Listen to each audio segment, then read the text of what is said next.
Hello বন্ধুরা, সবাইকে জানাই আমার তরফ থেকে রামনবমীর অনেক অনেক অনেক শুভেচ্ছা। তোমরা ভাবছো যে আমি সকাল সকাল শাড়ি পরে রেডি হয়ে কোথায় যাচ্ছি। যদি দেখতে চাও তাহলে দেখতে থাকো পুরো ভিডিওটা, তাহলেই জানতে পারবে আমি কোথায় যাচ্ছি। আজ আমি সকাল 7টার সময় ঘুম থেকে উঠে কোনো রকমে ঘুম থেকে উঠেছি, তারপরে স্নান টান সেরে সমস্ত কাজ সেরে এখানে আমি রেডি হতে বসে গেছি। আর আমি যে একটু ঢংচং করতে শুরু করছি, আসি আমাকে তাড়া দিচ্ছে, কারণ আমাদেরকে আবার তাড়াতাড়ি ব্যাকও করতে হবে। আমার যেহেতু ডিউটি ছিল সেই জন্য আমরা তাড়াতাড়ি আজকে বেরিয়েছিলাম। আর আমাকে কেমন লাগছে তোমরা সেটা কমেন্টসে জানিও যে এই শাড়িটাতে কি আমাকে ভালো লাগছে কি না।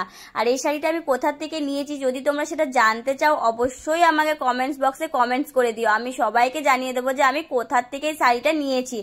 ইনফ্যাক্ট তোমাদেরকে আমি সেই অ্যাড্রেসটাও দিয়ে দেবো। আর যেহেতু আমি আজকে যাচ্ছি রাম মন্দির, তো ভেবেছিলাম যে না, কুর্তিটা কালকে রাত্রেবেলায় আমরা ডিসাইড করেছিলাম যে শাড়ি পরবো। আমি বলেছিলাম আশিকে শাড়ি পরার জন্য, কিন্তু আমি কুর্তি পরবো ভেবেছিলাম, কিন্তু ও আমাকে বললো শাড়ি পরে নেওয়ার জন্য।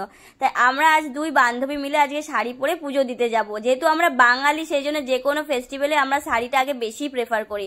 তো দেখে নাও আমাকে আজকে কেমন লাগছে। যেহেতু ছিল দিনের বেলা সেই জন্য আমি আজকে সেরকমভাবে কোনো মেকআপ করিনি, কোনো ফাউন্ডেশন লাগাইনি, অনলি ক্রিম লাগিয়ে একটু পাউডার লাগিয়ে নিয়েছিলাম। আর তারপরে দেখে মনে হলো যে চোখগুলো জানি কেমন একটা লাগছে ফাঁকা ফাঁকা, তো একটু হালকা করে লাইনার একটু কাজলটা লাগিয়ে নিই। আর যেহেতু লাইনার কাজল লাগানোর সময় আমি একটু খুব সিরিয়াসে থাকি, কোনো ভিডিও করতে পারি না, পুরো আয়নাটাকে মুখের সামনে নিয়ে লাগাই, সেই জন্য সেই সময় আমি ক্লিপটা নিইনি। তো আমাকে তোমরা জানিও যে এই ফাইনাল লুকে আমাকে কেমন লাগছে, এই শাড়িটা কেমন লাগছে। আর ভালো লাগলে একটা কমেন্ট করে দিও, সাথে জয় শ্রীরাম লিখে দিও। Tata bye bye. ভিডিওটা